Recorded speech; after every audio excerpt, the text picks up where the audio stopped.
A few years ago, I thought about this idea that I wanted to work on. What was the essence of Jesus? I mean, at the heart of who he was, the portrait of him. And I came up with a title that I was working from. No information, just no content, yet just a title, which I called The Secret Essence of Jesus. Now, it's not really a secret. It's just that we don't get it, but it is simple. It's not easy, but it's simple. It's more like a mystery in a New Testament kind of way. It's such a profoundly simple principle that it can't be true, can it?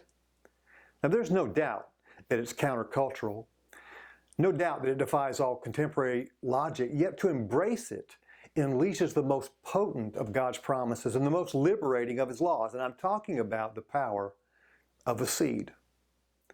A few years ago, I woke up in the middle of the night and there was a thought that I had in my mind, a sentence, actually an expression I couldn't shake.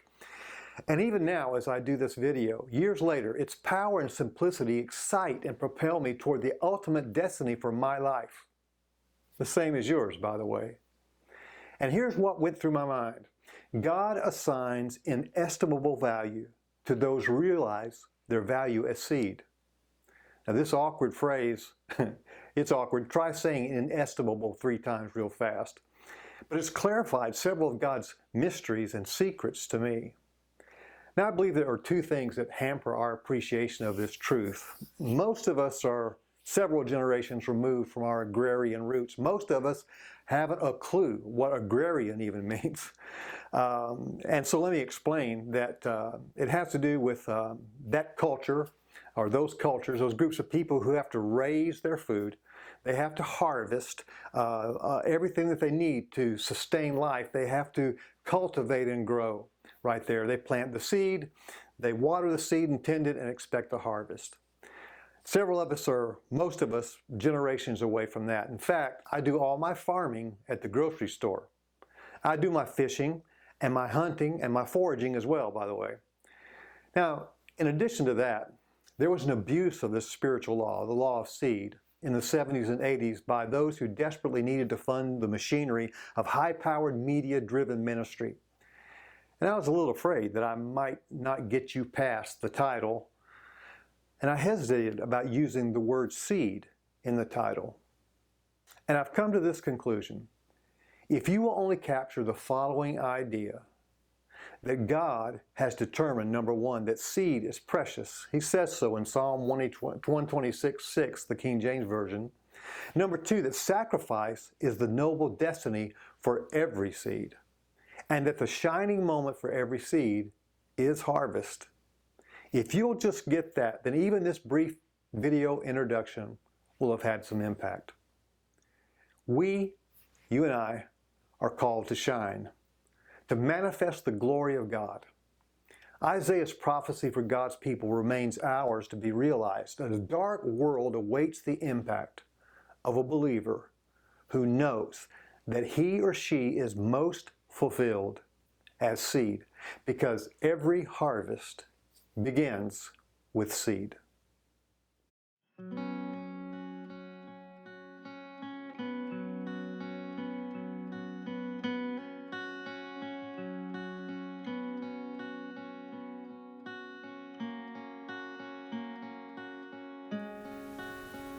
Well, in many ways, I guess you could say that I'm a debtor to church youth camp. The moments of emotional and spiritual upheaval that led to my ministry call, my missions worldview, and even my wife for life occurred at one week or another at summer camp. I went beginning in the 8th grade, and then every summer till I graduated from high school. And as an adult, as a youth leader, I would take kids to camp. 6 years into ministry, I became the state youth director for my denomination and provided programs for thousands of kids for 8 summers. And 1 week each summer, we sponsored a free camp for kids who had been removed from their homes for reasons of abuse or neglect. One of these precious kids really stands out in my mind. You couldn't miss the purple bunny rabbit. The little girl held it tightly against her chest as she stood in line to check in. Now, the rabbit stood out because it was all she had brought. The usual pillow, bedroll, and suitcase were missing. Neat cornrows braided with bright pink beads went from her forehead to the nape of her neck. She was neat as a pin, cute as a button. Somebody had tenderly prepared her, although she was woefully under-equipped for 5 days away from home. Now, her story wasn't markedly worse or better than her cabin mate. She had been infected with genital herpes by her father. She was 9 years old. And I know these things because of the bunny rabbit. Her foster care family knew that we had a concession stand and that we would allow children to deposit money in our camp bank upon arrival. And with that, you could get ice cream, candy, soft drinks. They would be debited from the balance on deposit. And I had been amazed that even among these terribly disenfranchised and wounded kids, there was sometimes amazing disposable income. It wasn't usual for a kid to bring a check of $100 or more, enough to bring on a diabetic coma with candy bars. But her little bank held $1.28.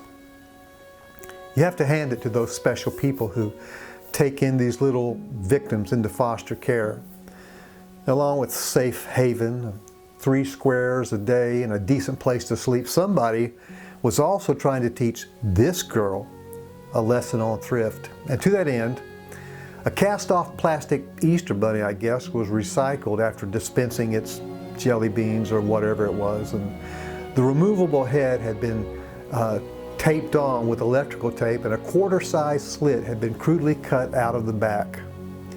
This figure was jammed with pennies, mostly, and this she extended to us without hesitation. Now, around our church and in the church world in general, we have an expression that describes the instant that some great truth breaks upon us, from its epiphany to aha moment or God moments, what we call these experiences. I love it when I see that on the faces of people, and that's what keeps me teaching after all these years and preaching after all this time. I just love that moment when I see it, when it gels, when we get it. The awakening is palpable and evident on the face of the receiver. My God moment with this little girl would linger even till now, even deepening with fresh revelation as I think of it. She trusted us completely. She surrendered her treasure entirely, and it would pay huge dividends. See, on that day, she hit the jackpot. She won the lottery. Publishers Clearinghouse drove up to her door with a huge check, and had these things actually happened, it couldn't have seemed any better for her. I had 1 week and all she had in the world, which is $1.28. For the next few days, she withdrew from a bottomless account. She just ate when she was hungry. I don't think she ever stopped to think about it. To do the math, she just kept getting, candy bars and ice cream. She drank when she was thirsty, and the goodies just kept coming. And more than 25 years later, I'm still thrilled at the thought that I could be her benefactor. And really, it happens every Sunday at our church and at yours. The single mom, the elderly couple, the college student, they all extend to the Father resources it seems they can ill afford to give. And every Sunday, the Father sees them the way I saw this little girl with the bunny. And I believe that He says, what can I do to bless them? And the windows of heaven fly open to disgorge their treasure, finance, and friends and familiarity in the kingdom. Promise, purpose, power, time, blessing, all of that stuff. Now, how He does that is simple. He's God. Like me, the director of the camp, He has the authority to do it, and He has the resources. Now, why He does it will become evident in the next few minutes. Like me, holding in my hands the purple bunny rabbit, the innocence, the trust, and the obedience touches God's heart. Now, as long as I was in charge, this little one would be supplied. Had she asked for anything, I would have exhausted all funds to provide it. It would be worth it because I truly believed that the potential yield from her initial $1.28 may indeed reach into the millions, and it did. In fact, it morphed into, people were so inspired by her story that they gave and gave and gave, and our church was able to build a school in South America, in the nation of Colombia. 3-story state-of-the-art facility in the most impoverished area you could ever imagine. And it was gorgeous. I mean, it was a commercial kitchen, a computer lab, a full library in Spanish. All this happened because this little girl trusted us with what she had. And what might happen if you and others who hear her story are urged to trust God with a few more resources, a little more time?